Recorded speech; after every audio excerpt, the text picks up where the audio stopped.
Rapaz, pense na biografia fingida de um poeta alemão na primeira metade do século XX se transformar num espelho trágico dos Estados Unidos hoje, na primeira metade do século XXI. É o que temos nesse livro sensacional, As Duas Vidas, de Gottfried Benn, de Pierre Martens. Sensacional.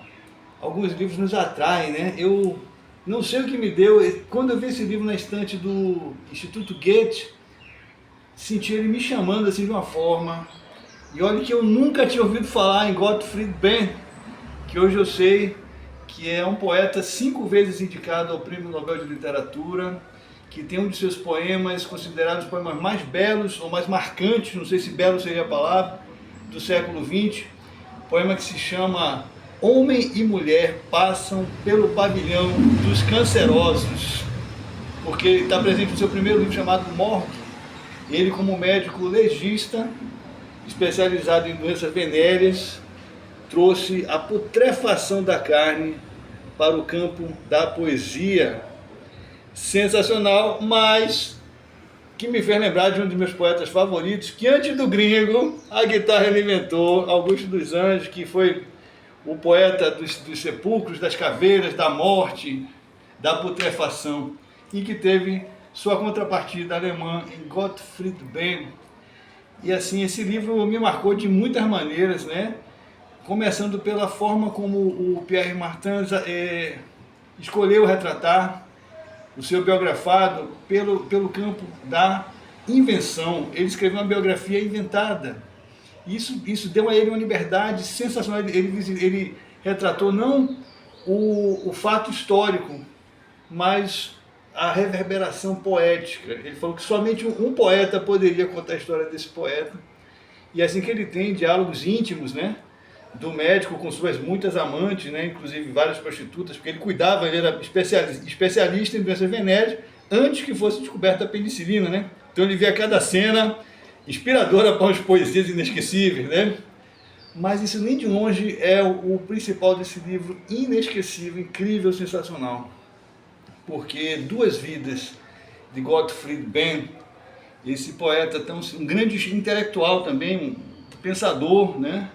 Ele cometeu um erro marcante na sua biografia, um erro trágico, que é mais ou menos no iníciozinho da década de 1930, com a ascensão do Partido Nacional Socialista na Alemanha, ele se identificou com essas ideias e se proclamou como um entusiasta do Mozizna.